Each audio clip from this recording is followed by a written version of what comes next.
All right, so I think we'll get started. As I was saying, while we were waiting, there will be some interaction. So you will want like a piece of scrap paper and something to write with handy. But we're gonna dive in. So this is the Computer Science in the 2019 Minnesota Academic Standards in Science session. I'm fairly casual, so if you have questions as we go, feel free to put them in the chat. I think because we have quite a few people in here, if you want to verbally, you can just do the hand raise feature in Zoom, and then feel free to, I'll stop and answer questions as we go. And I'll try and stay on time. So I am the STEM and Computer Science Integration Specialist at the Minnesota Department of Education. My name is Sarah Carter. I've been in that position about 3.5 years. Roundabout. So we like to start our sessions with the 10 commitments to equity from the Minnesota Department of Ed. In this session, we're really going to focus on monitoring implementation of standards. We know when we implement standards with fidelity, all students across the state are held to the same, receive the same education. They're learning the same things. In addition, it's important to give students options in their education, give them opportunities to learn new and different things that move beyond what is required. And so making sure all students have those options. And as what Joel said, right now, we don't have options for all students. And so I'll get it. I'm not going to get on that right now. I'm like, I'll get into that later. So our agenda for the session. So we're just going to start with some shared definitions for computer science, make sure we're all on the same page. I'll do a little introduction to the 2019 Minnesota Academic Standards in Science. We'll look at a model for computer science and integration. And then depending on how much time we have, we'll either begin unpacking some CS integrated benchmarks, or I'll have some resources for you to go on and do that on your own. So this link should take you to a Google folder that has some handouts and also a PDF version of this presentation. Let me know if that link isn't working. And I have it, so you can jot it down now. I also have it at the end as well. We'll leave this here for a second.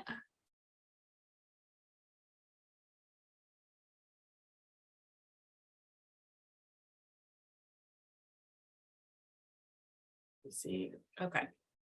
So I just want to tell you a little bit about who I am. I am a child of the 80s. This is me in high school English.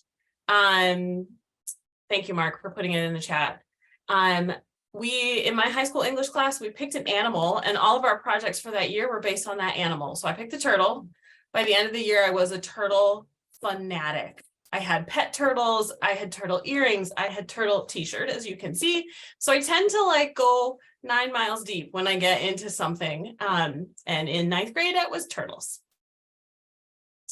I am a 5th and 6th grade teacher, so I taught in St. Paul Public Schools in an elementary school. I was the teacher that always taught science. So the other 5th and 6th grade teachers always sent their kids to me to teach science because they never wanted to teach it. They would teach social studies or health, but never wanted to teach science.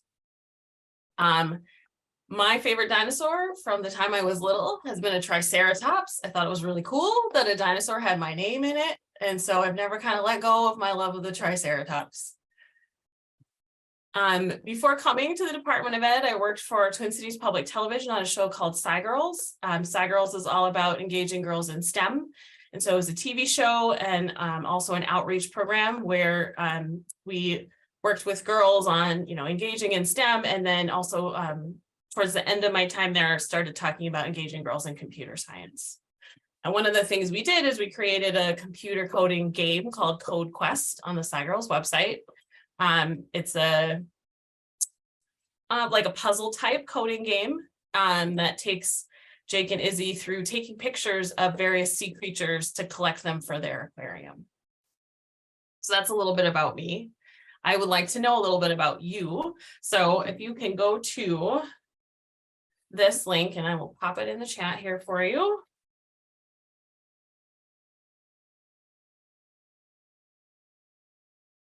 Whoops. happens when I don't have my fingers on the home keys. I start.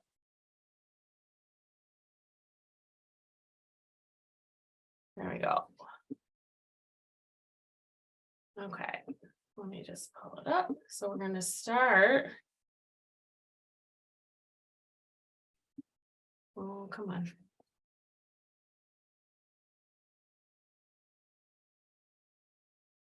What is going on with my Google Chrome? There we go.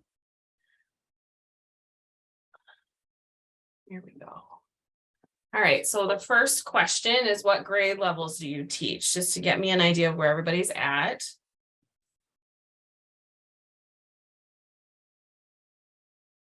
And if what you teach doesn't match any of these, feel free to pop it in the chat.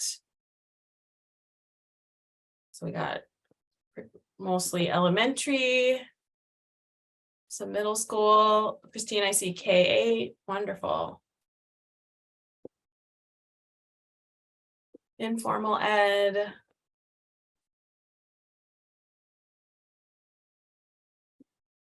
Open the 3-5, thanks Karen.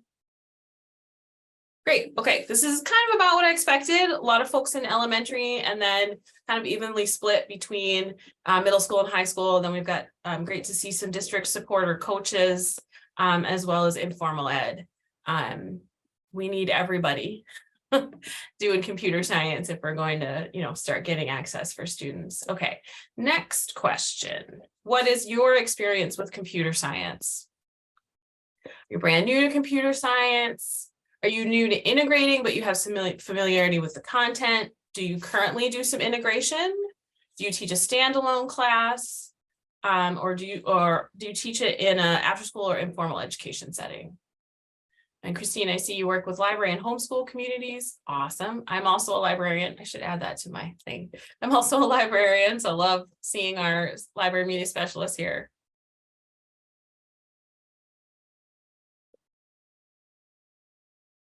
Great.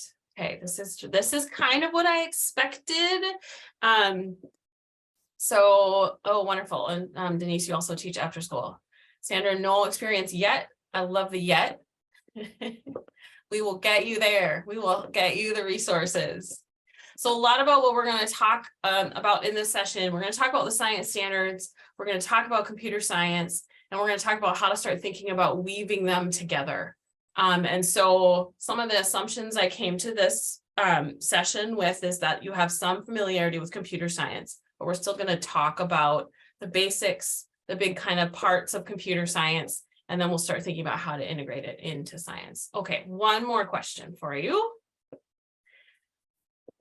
One word to describe how you feel about integrating computer science into other content areas. Now, we got a lot of people that are already doing it. And then some folks that are new to it, some that teach it standalone. So I'd love to see where people are at.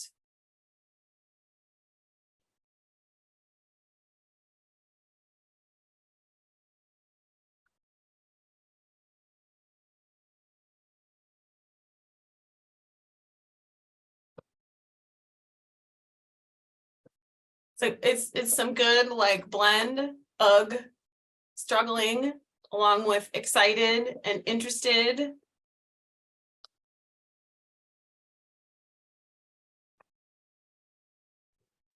Yep, I see Christine in the chat is saying awesome. Oh, Jen, thanks, a media specialist.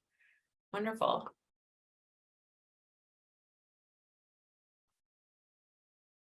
Inconsistent, lots of excited, which is probably why you're here. But I also get the like, ugh, and struggling, which is also probably why you're here, to help with that. So lots of different reasons for folks to be here today.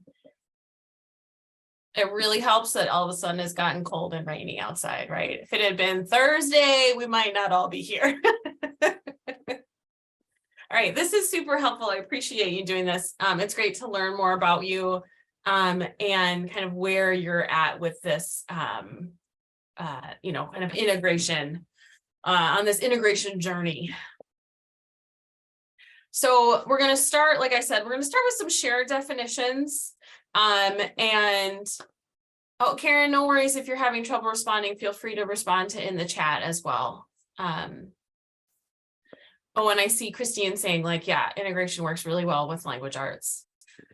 So we're just going to do some kind of shared definitions, or I'm going to tell you where I'm coming from so you can have an understanding. So I do like to talk about this because there is some confusion about what is and what isn't computer science. So we're not talking about educational technology. We're not talking about using software or keyboarding or information literacy or playing computer games. Now, all of those things are important, especially as a librarian. Information literacy is really important, but we're just not talking about those when we talk about computer science. Some other things that people tend to think about computer science, it is not only for students who want a career in CS. Although workforce is important, and the kind of the things that Joel was talking about the openings and the current, unfilled positions is important. That's not, for me, that is not why we need to teach computer science to all students. It's not about getting jobs. Some of them will get into there, but that's not the reason. It's not only for students who excel in math. It's not done in isolation. It's not just for people who call themselves geeks. It's not only about computer programming. We hear a lot about programming and coding. That is not the whole world of computer science. And it's not just for older students. And I think that's really important.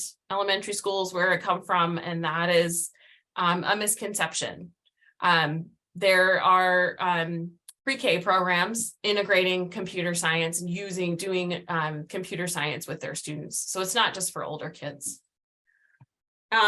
I like this diagram to kind of think about how all these kind of worlds relate to each other. So computational thinking is that kind of problem-solving process that you use in computer science, but also gets used in other areas. Sometimes it's abbreviated as CT.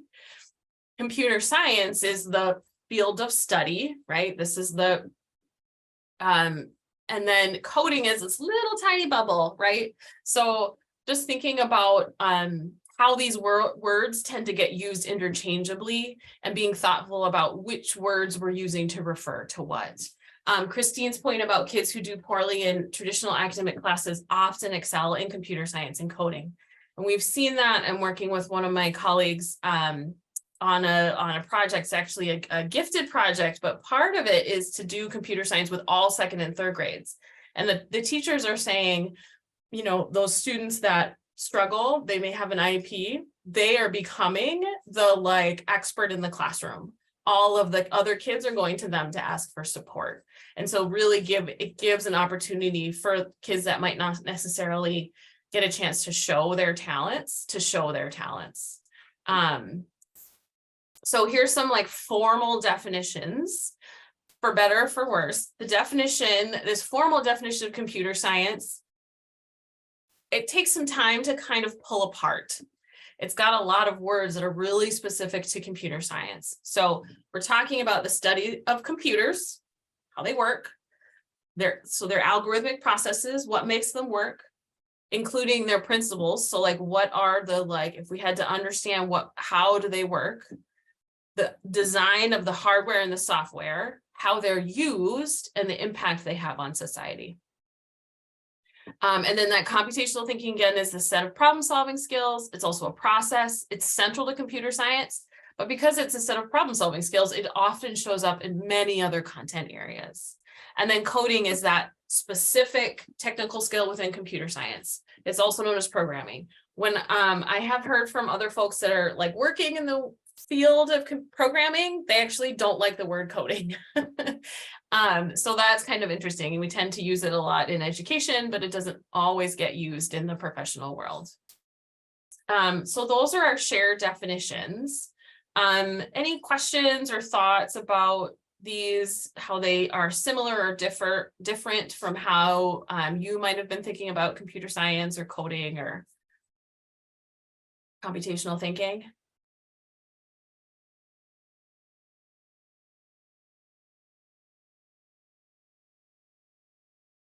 Well, thank you for sharing the link to the folder.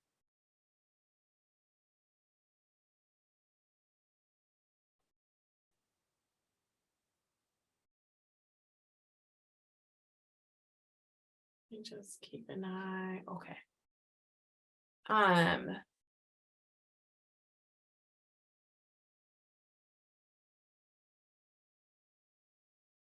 me just say, oh, Liz, you're in here too. If somebody puts a hand up, Liz, and I miss it, can you help me out there?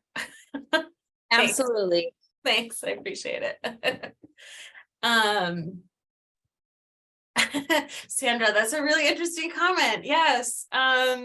Thinking about coding versus computer science. Yes, I think that's a really interesting comment.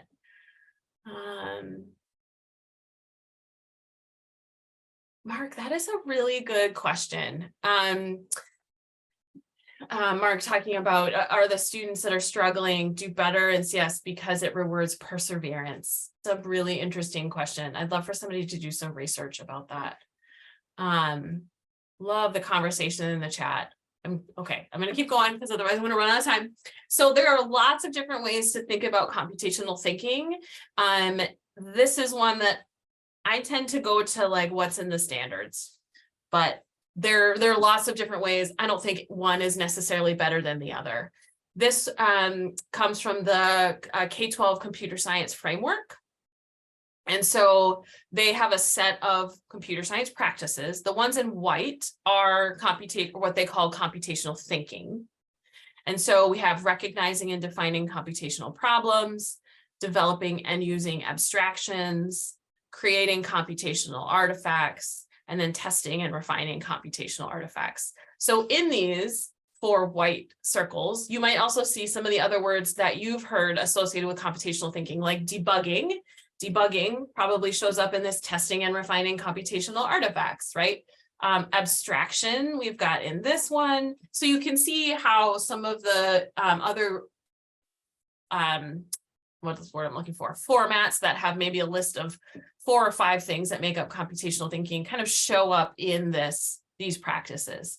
What I like about these practices is that it also includes these purple ones, which are fostering an inclusive computing culture, collaborating around computing, and communicating about computing, because this is also essential to doing computer science, these 3 ideas as well.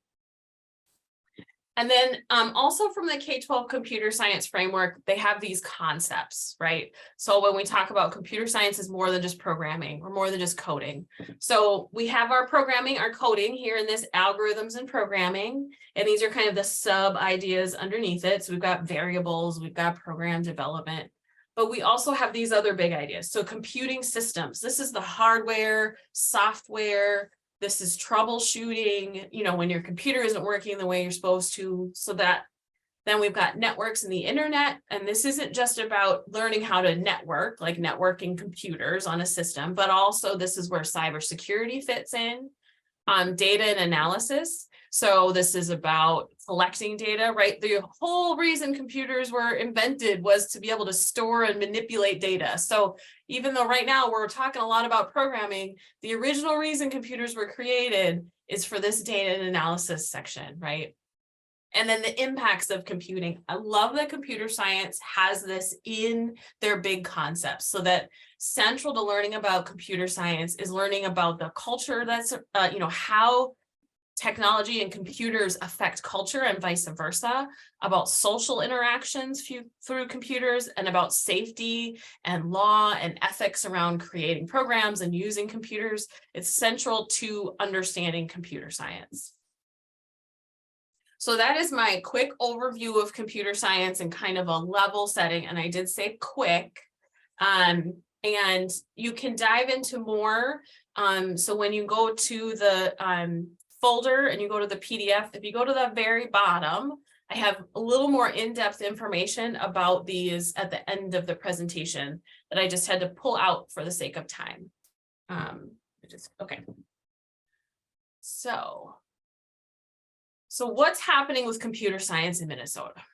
So one of the things that I have to start by saying is that my role at the Minnesota Department of Education is to carry out or enact policy, like educational policy. So in Minnesota, we currently have no statutes or policy around computer science. So I'm kind of limited in what I can do.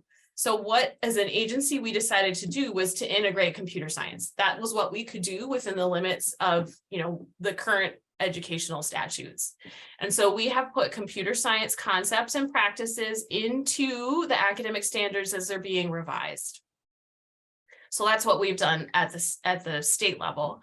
At the local level, we see computer science implementation really varying across the state. We see it being taught as standalone, we see it being integrated, we see lots of after-school clubs and activities, exactly like the folks that are in this room, right? And then at the secondary level, we see a lot of the same.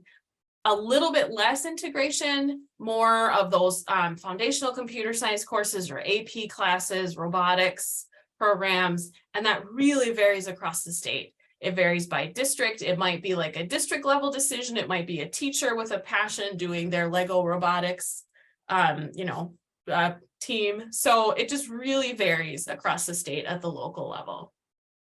So thinking about the integration into the academic standards. So these are all of our required academic standards. These are laid out in statute. We have finally finished revising all of them. They all get revised every 10 years. And our intention, was to integrate computer science into all of them. For various reasons, it didn't quite happen. So where we have computer science, I would say really, for a first time, pretty well integrated is science, English language arts, and math. And they're all kind of in different phases of being implemented. The first ones to come out are going to be the science. And so that's why I'm talking about science. In a couple of years, I'll be talking about ELA, maybe next year. And then the year after that, we'll be talking about math. So those are kind of the three content areas where we ended up integrating. And the work was done in the standards committee by committee members.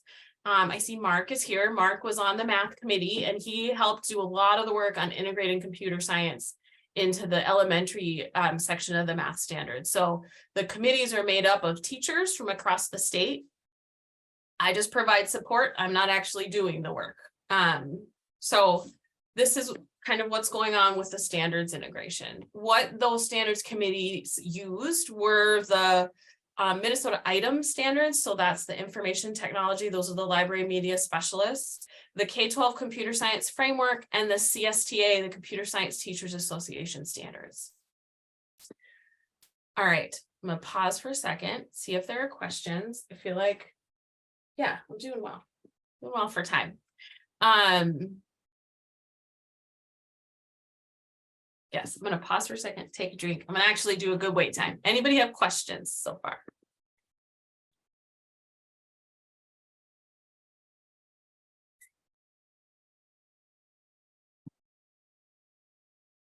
And what about the arts? Good question. So the arts standards were the first ones that the committee tried to integrate computer science in. And when you look at them, there is a little asterisk beside some benchmarks that integrate they say they're CS integrated, but in actuality, when you look at them, it looks more like technology integration than computer science integration. I have been having some really interesting conversations with Alina Campana, who is the art specialist here at the agency, and we see a lot of overlap in the media arts. So that's something that we might dig into a little bit in the future. But as far as where it showed up in the standards, it's more like technology integration than computer science integration. And that was, really the first attempt. There wasn't a CS specialist at that time, so they didn't really have support. I think in later committees, we actually worked hard to recruit committee members that had expertise in the content area and computer science to really help with that. And that didn't quite happen in the arts. So it's not as strong as the other content areas. So we're focusing on science, ELA, and math.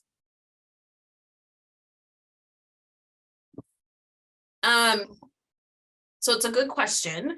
How do Minnesota standards compare to the rest of the United States? It depends on what you're measuring it against. So we don't use any of the Common Core national standards. We didn't do the next generation science standards. We tend to do our own thing. I believe, we tend to do our own thing.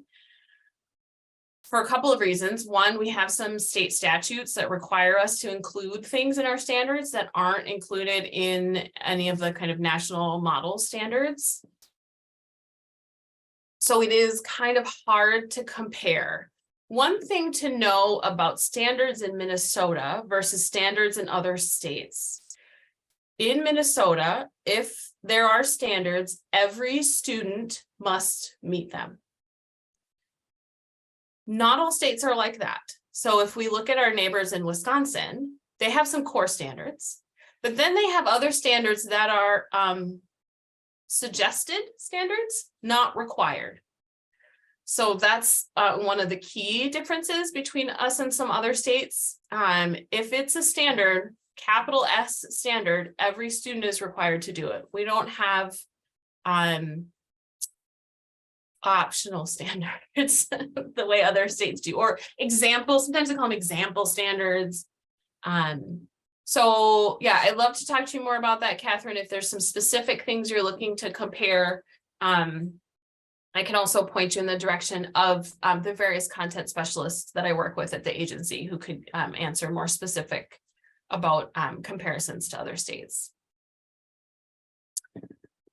Okay, feel free to keep entering questions or comments in the chat. Yes, Mark, thank you. Yeah, so another state may have CS standards without every student actually being impacted. I will use Wisconsin as an example. They have computer science standards. They are not required to do them, so they don't all do them. All districts don't do them. It's a choice. They're not required standards. All right, so let's dive in on science a little bit. So the timeline for full implementation of the 2019 science standards is a 24-25 school year, which means the MCAs that year will be the new MCAs, MCA 4. They'll be based on these new 2019 standards.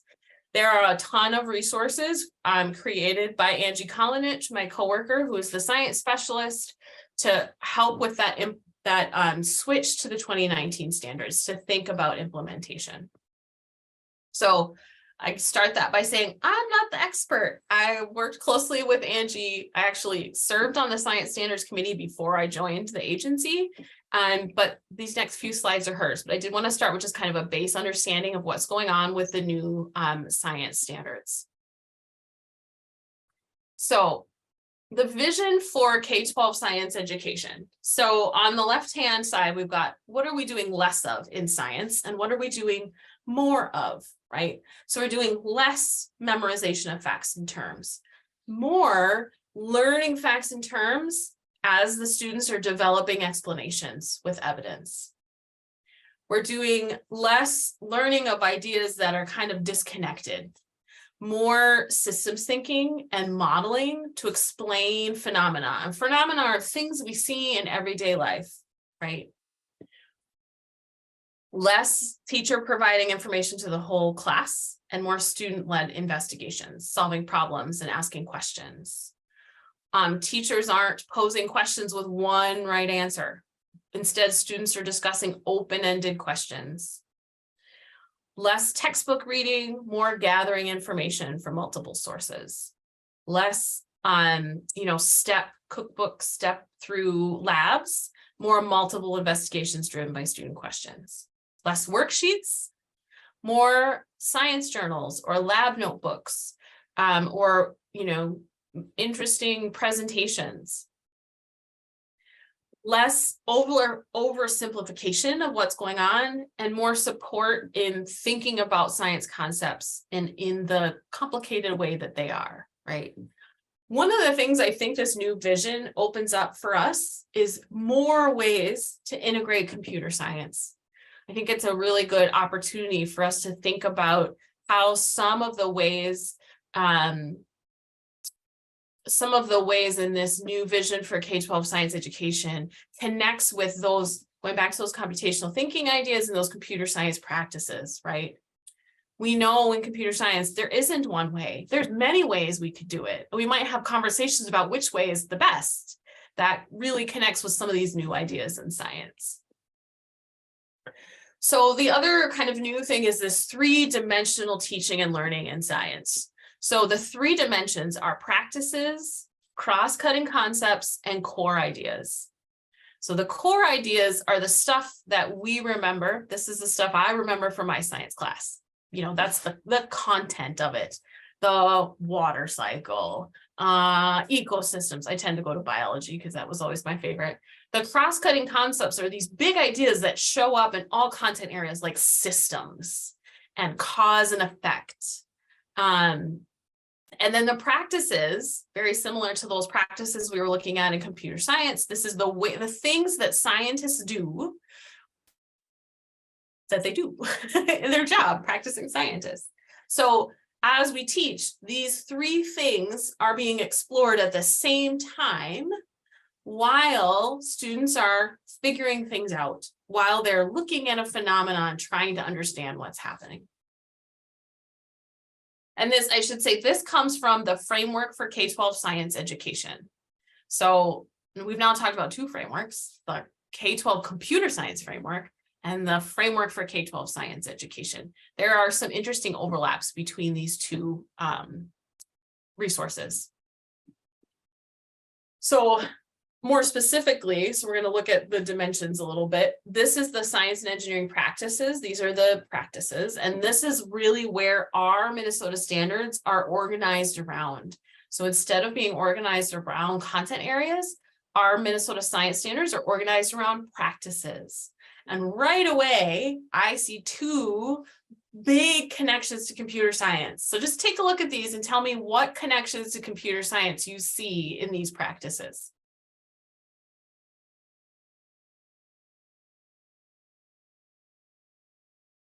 Hands-on learning. What else we see? Planning and carrying out investigations. 4 and 5, so that's analyzing and interpreting data, using mathematics and computational thinking. It's in the it's in the practices. It's right there. Abstraction, debugging. Yes. Totally see that. Modeling is a form of abstraction, right? 7 is actually one you found from the CSTA, engaging in argument from evidence. That's interesting. From the data standards. Yep. Yeah, fantastic. So there's lots of overlaps, like just in a quick look at it. These are the cross-cutting concepts. So this is the 2nd dimension, right? We've got practices, cross-cutting concepts. So these are things that show up across all kind of science areas that you need to understand: cause and effect, patterns, structure and function, right? Structure and function can be about the human body, plants, but like big other kind of phenomena, natural phenomenon, systems. How about connections to computer science in this dimension? Do we see some connections here?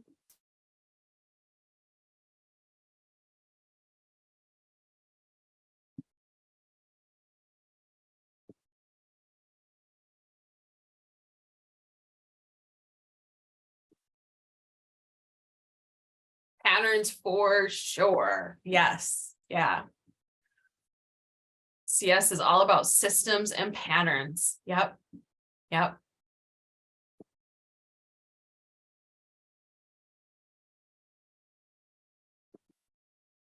Yeah, I think there's also some interesting ideas in cause and effect, which like Karen said the same thing. Christine and Karen say it. We're thinking about the same thing. If then statements, right? Or events, all that kind of thing could be, connected to cause and effect. And then the 3rd dimension is disciplinary core ideas. And like I said, this is the stuff we remember from school. There's the, 4 areas: physical science, life science, earth and space science, and then engineering, technology, and application. So this is about engineering design. And this is, forces, waves. There's some interesting connections in the engineering, technology, and applications of science section to look at, but like this, so those are our 3 dimensions. We've seen some connections to computer science in these dimensions. So let's jump to thinking about integration. I know I'm going really fast.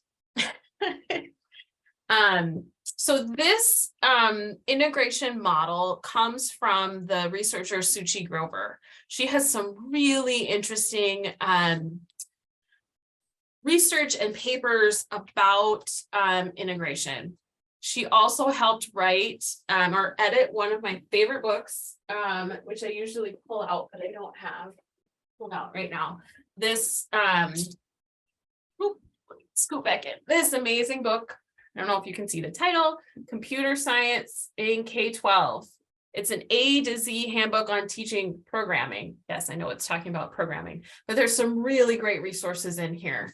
It's on, I think I put this on the resource list, which is on one of the last slides, but Suchi Grover has many models for integration. This is one of them. I tweaked it a little bit because when we think about integration, there's there's a number of things we need to think about, but two things that I want us to think about is the teachers, our comfortability with the content, and the students' experience with the content. So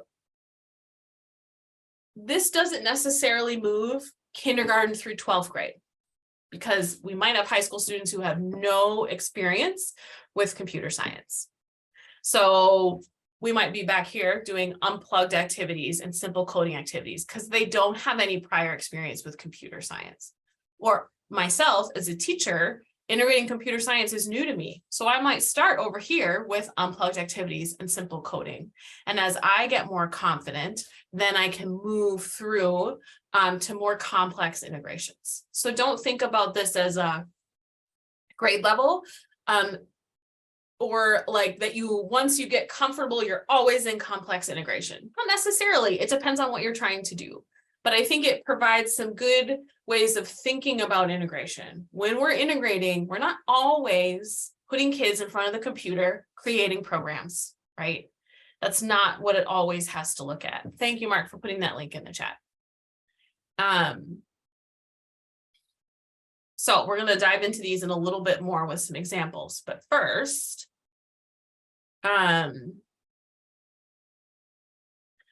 I want to show you this video. So we're gonna do a little science.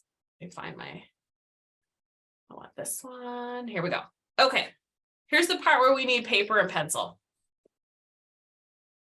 Let me put up my questions again. So as you're watching this video, and I'm going to show it a couple of times because it's a short little time lapse. What do you wonder about? Oops, sorry, I'm clicking around. What do you think might be happening? And you can even draw a little diagram or a model of what you think is happening. So here's the 3 things to think about. What do you wonder about? Oh, I was going to put the name of this researcher in the chat and I forgot. There you go, Suchi Grover. So what do you wonder about? What do you think might be happening? And you can draw a diagram or a model or a flow chart, any kind of illustration that you want of what's happening. Okay, so those are the 3 questions. All right. Here's our video. I'm gonna play it a couple of times.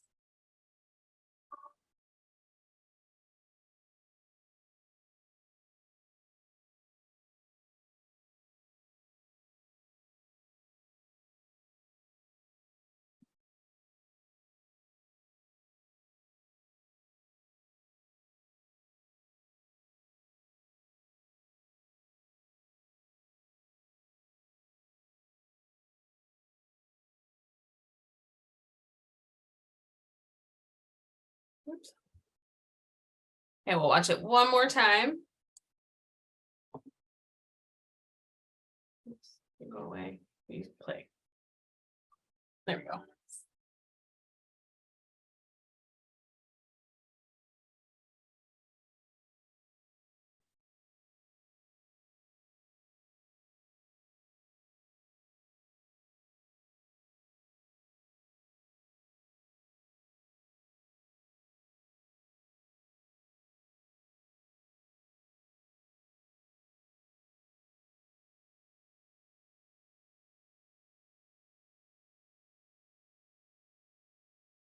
Okay, I know that was super quick. Ideally, I'd give you at least 15 minutes to think about this, to have conversations with other people about what you think might be happening and what are you wondering about, and what is what is your model. Anybody want to type in the little chat? Anyone want to type in the chat what they're wondering about or what they think might be happening? You can also go ahead and unmute yourself. What do you wonder about? What do you think might be happening in that video?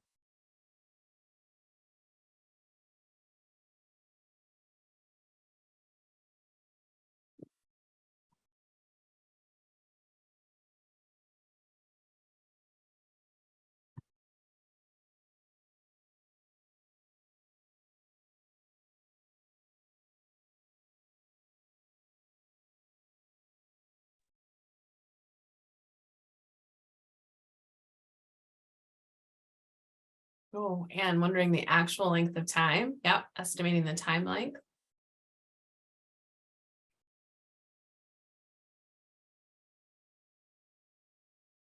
Oh, what's going on with the wax? Why doesn't it spread out? Where did the wax go? Yeah. Yeah, same. Why isn't this one dripping? We're used to wax dripping. Why doesn't the candle snuff itself out? Interesting. Yeah.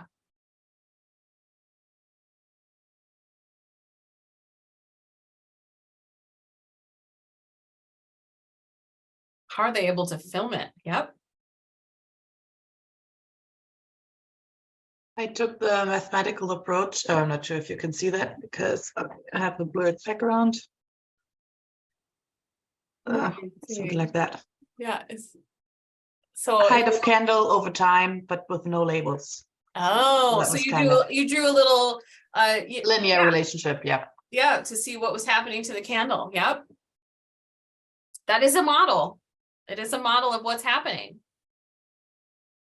Oh, how many times faster is the video than what's actually happening? Yeah. How fast did we speed it up?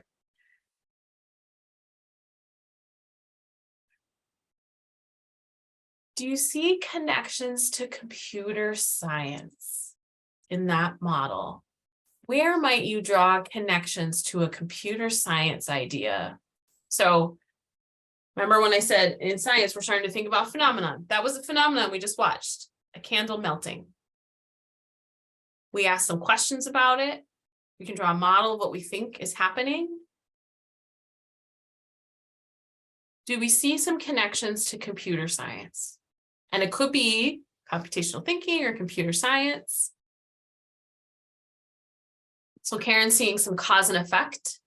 Oh, we're seeing some how to use time-lapse videos, for sure.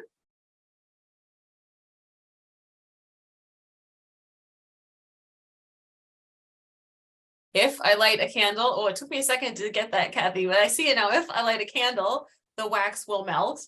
So some like if then statement, which also kind of connects to what Karen's saying about cause and effect. Yep, if then, yep, for sure. I got it. Got it.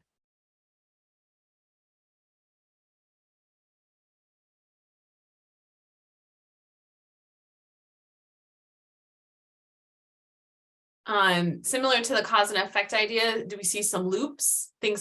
The same thing keeps happening, right? Candles burning, wax melts, candle burns, wax melts, and it slowly gets smaller and smaller and smaller.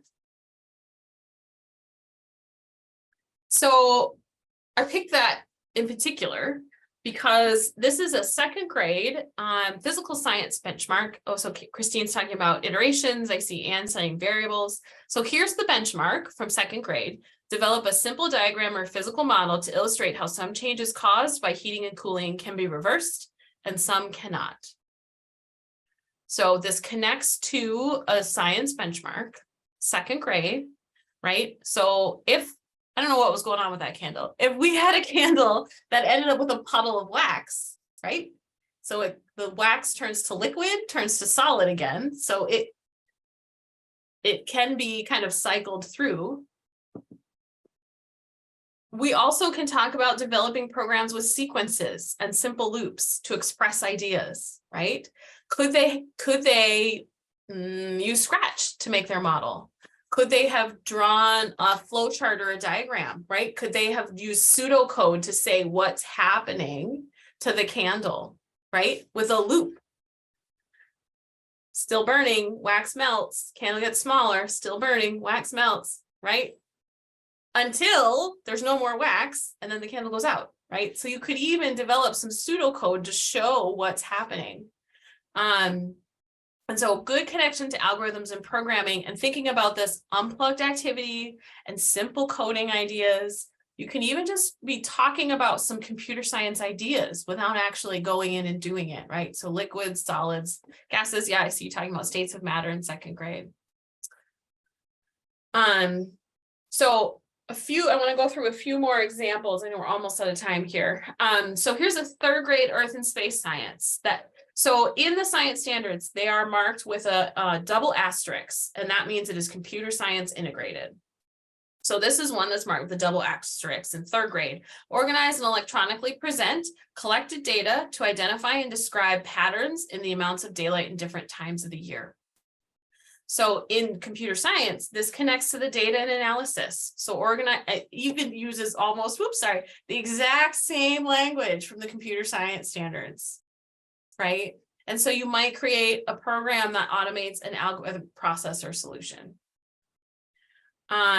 Couple more. Here's an 8th grade one. Create a computer program to illustrate the transfer of energy within a system where energy changes form. Science is the only place where we really specifically say, make a program, right? Now, if your kids have never made a program before, are you going to start with that? Probably not. You might start with some pseudocode. You might start doing it together as a class, right? So think about where your students are at and where we're going to get them to. So this connects to algorithms and programming. Here's one more. This is a 9th grade chemistry benchmark where it's asking students to develop a data simulation to show how pressure, volume, temperature, and mass are related to each other. So we're talking about data and analysis, creating interactive data visualizations. So this gets really complex, right? So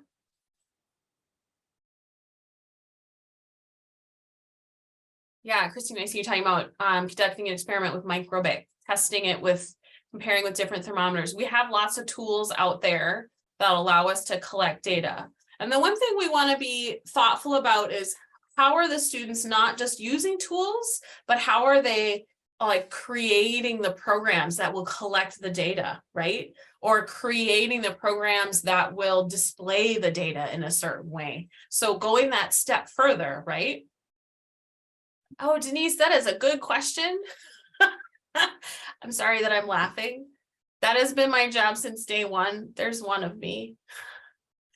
So I'm slowly making my way through trying to get as many science and math teachers comfortable with computer science as possible, but it's a long road. So that's a really good question. Technically, that's my job. I'm laughing because there's like 30,000 teachers in Minnesota. So we're almost out of time, but I do want to point you to some resources in this link. So if you didn't get it, pop it in the chat. I think Mark had it there for us earlier. Let me get out of here. And then let me put it in the chat again. Here we go. Oh, did that work? Nope, that was a photo. That was not helpful. Let's try that again. Still a photo. Okay, thanks. There we go. Let's see. I don't know what it's doing. Your link worked, Sarah, so okay, don't worry about it. It's being super weird. Okay, some of the resources in this folder that I wanted to show. So the presentation is this PDF here. There are a couple of resources. Here is a copy of the 2019 Minnesota Academic Standards. but these are the science standards, the CS integrated only benchmarks. So please don't use these thinking they're all of the science standards. These are the CS only. And what I did was I looked for computer science connections. So these are the concepts, and these are the specific CSTA standards that are connected. You'll find it's mostly algorithms and programming and data and analysis. One other thing, I know we're out of time. One other thing that I wanted to point out is this document right here.